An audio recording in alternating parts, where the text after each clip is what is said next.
So I wanted to document some of the things I've figured out as I've been working on this game called BONECRUSHER.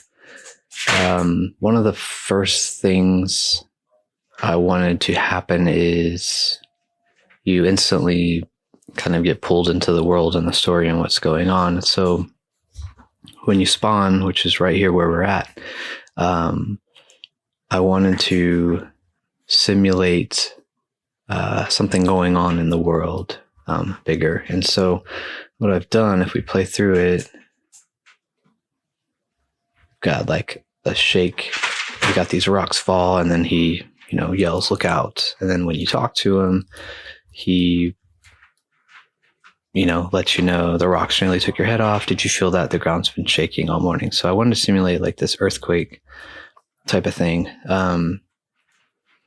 So to do that, what I've come up with is basically put these cement blocks in a staggered motion, invisible but still collisionable, if that's even a word, to where as the character walks on, he goes up, down, up, down, up, down, and it's kind of shakes him and shakes the world as they go over it. So that's what I've done with that, and it works pretty good. If you get right in the path where there's not one, it doesn't work as good, but it kind of does this shake. So that was kind of the first thing. The void is here because I wanted this to go away eventually, because it's only supposed to be for the earthquake. So once you talk to him, the void will destroy all these, so it won't happen again other than that first time. So the second part of this is the falling rocks, which I know gravity still at this point being worked on. Everything kind of has the same mass when it comes to the gravity pulling it down. So I took these different rocks, different color ones and whatnot, and let me get over there.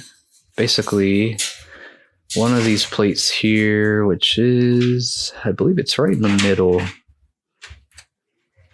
had to time it just right, so as soon as it triggers it, the rocks would fall when it gets to you. So this one here, I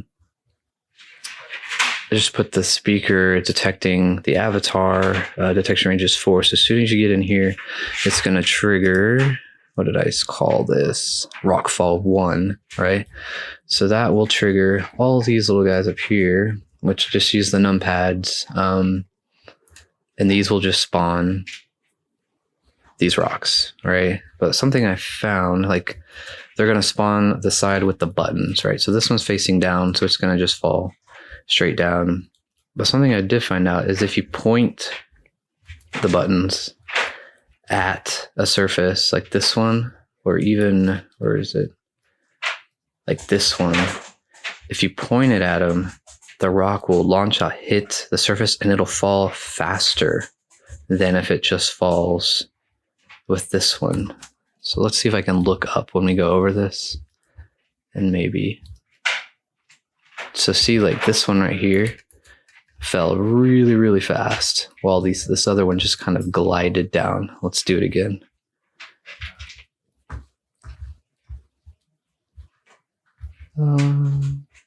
Where are we at? Boom.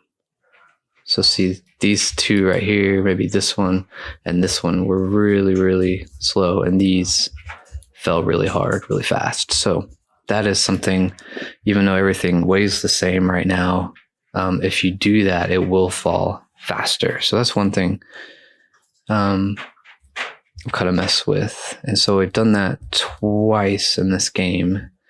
So if you get through the first one, the next one, once you get the next quest, is there's this kind of canyon here, there's these pillars. And as you approach it, there's another one, more rocks, that sort of thing. And the same thing happens there. If we fly over there real quick, it's more or less the exact same with the plates moved. I did start the detection a little bit further out this time with that. So that's how I've simulated kind of this earthquake avalanche type thing, which is pretty fun.